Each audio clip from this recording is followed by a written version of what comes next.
Okay, so what we're doing today is kind of a big deal because the AP test is only so long. They can't test you on everything.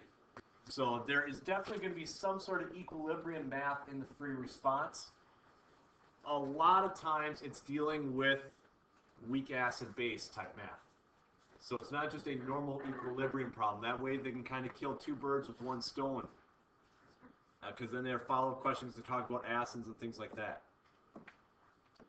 So, I don't know if you need to write this down, because I think we've written this down a lot already, so this is just a reminder to me to bring up the fact that the molarity of a weak acid is not its hydronium concentration, or its H plus concentration. You'll see it abbreviated either way. What math we did earlier, it was. HCl's molarity is its H plus concentration. That made the math nice and easy. But because this isn't the case, we do have to do a little bit more. We are going to have to do math that also leads up to pH equals negative log. Okay, so again, my first statement is just reminding you of what makes something a weak acid. It doesn't completely dissociate. So if it doesn't completely dissociate, we can't simply plug in the molarity of that weak acid. It doesn't work that way. And that's why I started class with just a list of the strong acids up on the board. If you see any of the strong acids up on the board in a calculation type problem, you should be happy, because it's one step. Take the negative log of its molarity and you are done. You've solved for the pH of that substance. If you do not see one of those acids that I showed up on the board to start class, then you should be grumbling to yourself, man, I've got about 5 minutes worth of work ahead of me. So I wanted to just bring that up to you. And again, I'm going to transition to the next one because it's not too important that we jot that down. Don't know if you need to write down this particular first point as well, but if you want to, you can. We're really going to start with the next thing that pop up. We've talked about equilibrium. Last unit there was Kc, which is equilibrium based upon concentration. There was Kp, equilibrium based upon pressure. Now we get into Ka and Kb. Besides just kind of knowing which acids are strong, which again I showed you as you were walking in this morning, when you are given the dissociation of an acid, so an acid in water, if it gives you a Ka value, that means it's weak. Strong acids like hydrochloric, hydrobromic, sulfuric, nitric, perchloric, hydriodic, they all have K values that are enormous, like 10 to the 10th power or something like that, which means they almost completely make product with very little reactant left over. That's usually not going to be the case when you deal with a weak acid. So here's the example problem that we're going to work on, is hydrofluoric acid. Again, there's a double arrow. That represents that it's weak. Because if it was a strong acid, there would be a single arrow showing that the reactants completely make the product. In this case, the reactants only partially make the product.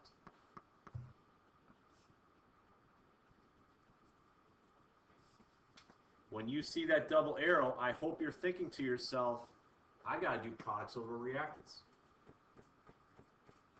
Just like I did last unit.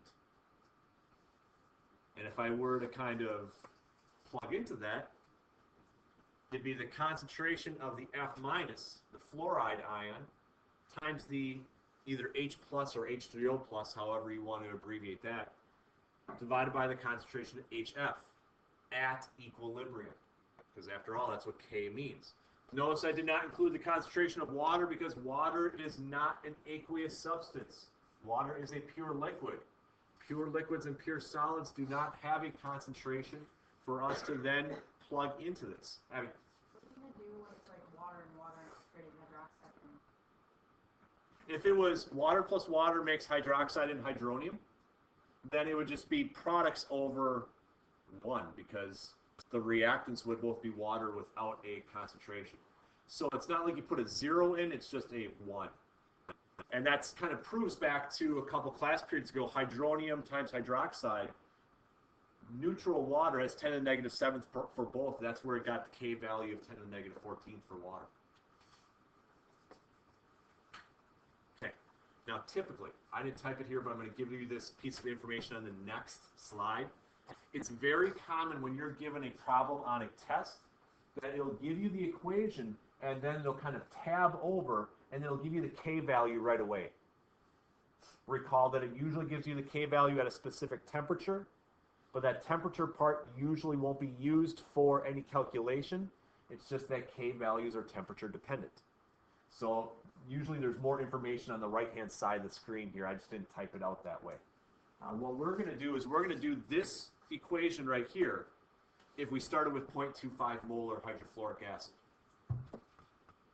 Now I'm just going to abbreviate that dissociation. I'm just going to omit the water, because again, water doesn't matter.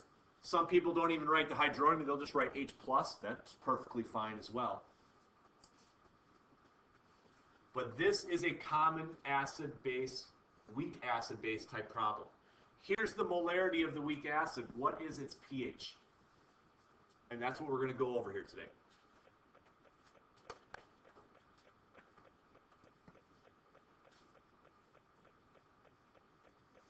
So, just like in equilibrium problems, if we don't give you the concentration of the other things, it's assumed to be 0 to start with. So here's my molarity of HF. My change. Well, I only have reactants, so I know the reaction has to go to the left to make a certain amount of F minus and H3O plus. The nice thing about weak acid math is that we don't have to worry about coefficients anymore. It's all in the 1-to-1 ratio. Unlike the last unit where sometimes it was a minus 2x and a plus x, that part we don't have to worry about. So that hopefully you can recognize my at equilibrium part here.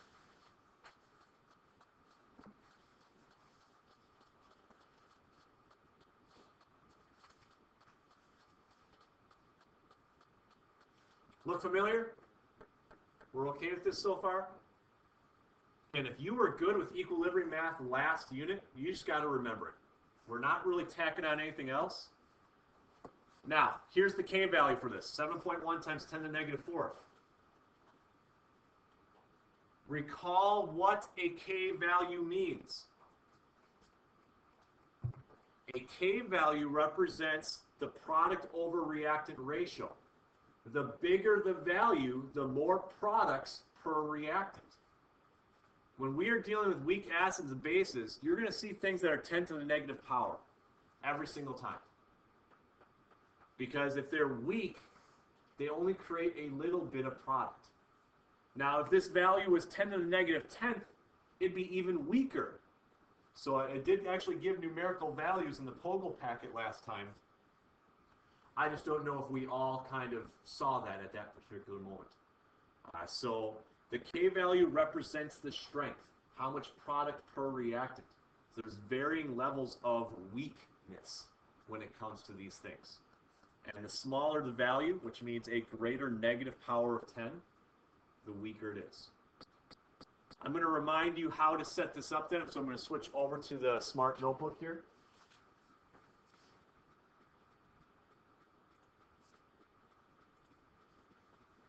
So we had products, which was x times x, so x squared, over 0.25 minus x, equaling the K value.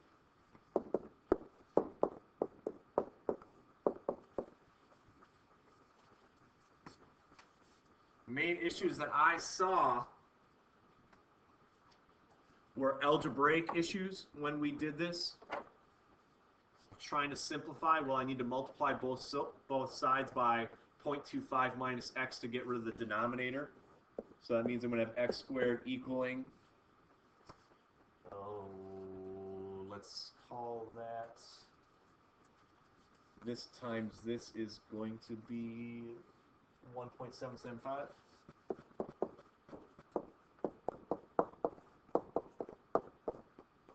Plus a negative 7.1 times times 10 to the negative fourth x. Again, the next key is to get everything on one side of the equation, setting it all equal to 0. X squared plus a 7.1 times 10 to the negative fourth x minus a 1.775 times 10 to the negative fourth equals 0. I always prefer to keep my x squared positive. Again, I saw on the test that we did a little while back, some of you for some reason decide to make it negative.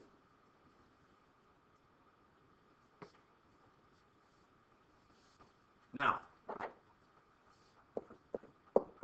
if we solve for x using the quadratic formula, so I'm not going to show you how to plug into the quadratic formula because I do have a bit of good news for you here in a couple of minutes. You would get two values. 0.013 or negative 0.018. After all, the quadratic formula is a negative b plus the square root of blah, blah, blah, blah, divided by 2/8, and negative b minus the square root of blah, blah, blah, all over 2/8. So the plus and the minus give you two different versions. Now, when I look at these two values, if I were to plug that back into my ICE table that I had on the previous slide that you probably have on your sheet of paper, that means we'd have a negative concentration of H+. You can't have that. That means this would be our H+ concentration.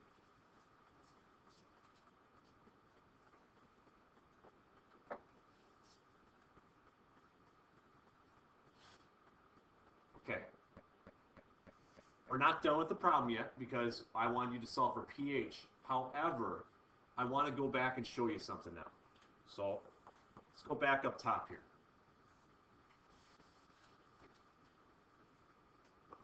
AP Chemistry textbooks offer what's called a shortcut in order to avoid the quadratic formula. This is good news for us because a lot of people, when plugging into the quadratic formula, we have issues. The quadratic formula is not given to you on the equation sheet. What I mean by that is the original molarity that we started off with is 0.25. The K value is 7.1 times 10 to the negative fourth.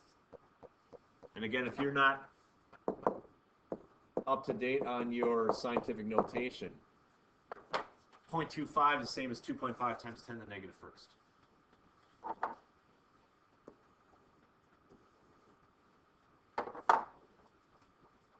The power of 10 on these two values, the molarity and the K value, are roughly 1,000 times apart from one another. Are we okay with that statement? Molarity is 10 to the negative first. This is 10 to the negative fourth, although I wrote it kind of sloppy, sorry. So the difference between those is roughly 1,000. When there is a roughly 1,000 or greater difference between the K value and the initial molarity, that tells you you can use this shortcut I'm about to show you, which the vast majority of the problems that you're going to see will be able to use this shortcut. And what that shortcut is if this molarity, if this 0.25 is significantly bigger than the K value, the amount of change that it's going to experience is minimal. So much so that we can get rid of the minus x on the bottom. And if we did that, this all of a sudden makes the math a little bit easier. Because now I would have x squared over 0.25 equals 7.1 times 10 to the negative fourth. Multiply both sides by 0.25. I get x squared equals, I don't know, 7.1 negative fourth times 0.25. Oh, it's the 1.775 times 10 to the negative fourth. From there, take the square root of both sides. Second square root, second answer. And I get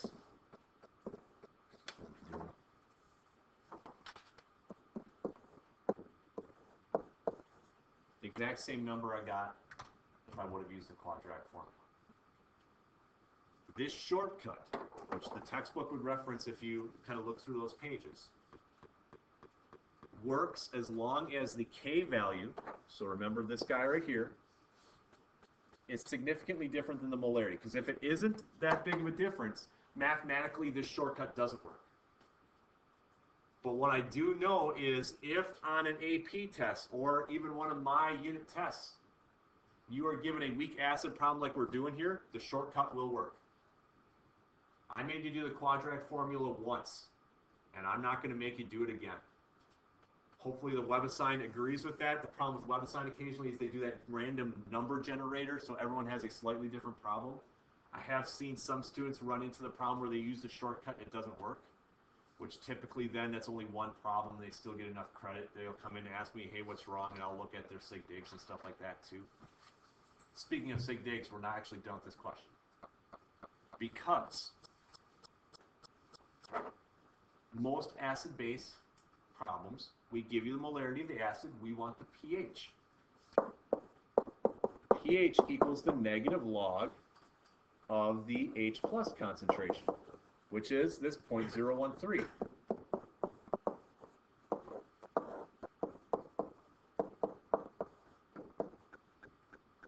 Again, notice that I rewrote this in scientific notation. Again, that's my suggestion when dealing with logarithm, because logarithm is a power of 10 scale, and that will help you with the significant digits for this. So if I do the negative log of that number, I get around a 1.88. It depends on if you do 1.3 or I just kept the entire number in my calculator, the 0.0133 repeating. So if you keep the entire number in your calculator like I did, it gives you that. If you did 0.013, it'll give you slightly different.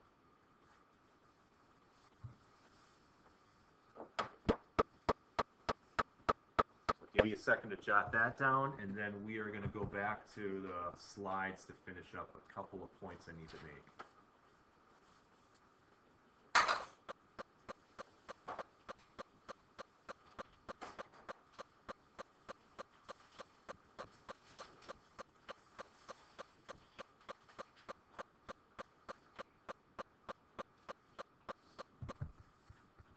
So again,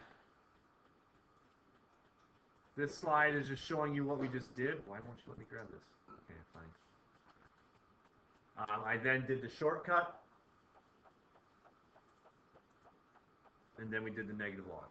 It looks like on this one I got a slightly different answer based upon rounding when I set this up earlier. Bases do the exact same thing. I'm not going to go over a base problem right now, but we would give you a KB.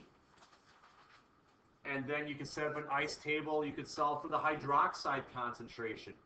Remember, however, if you do the negative log of hydroxide, that would give you the POH.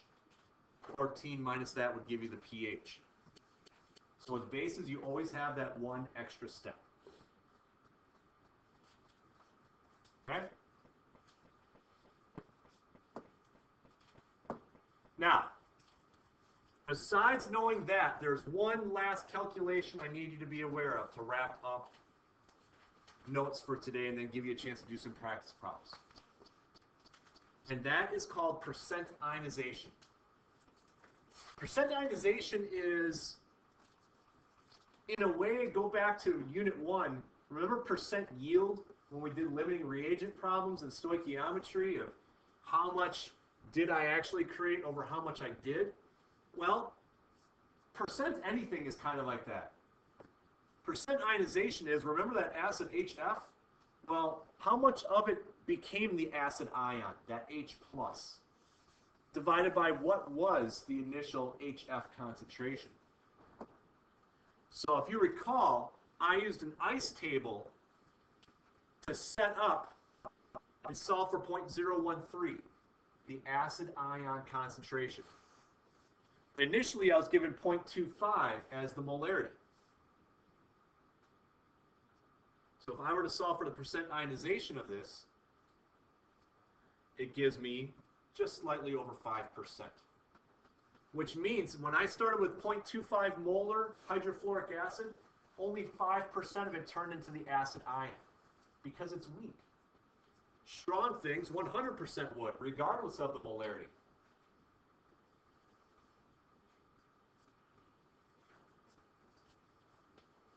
Now, I had one more slide on here dealing with acids that have more than one hydrogen, called polyprotic acids. So, like for example, H2SO4 can donate 2 hydrogens, although that is a strong acid to start with. I'm going to not do that right now. If we have time at the end of the hour, I will go over one type of problem like that. However, I checked the WebAssign, and there isn't a question like that in the WebAssign for this class. I believe there is for the following class period. So if we have a chance, we will go over polyprotic acids at the end of the hour. If not, that's what we're going to start next class period with.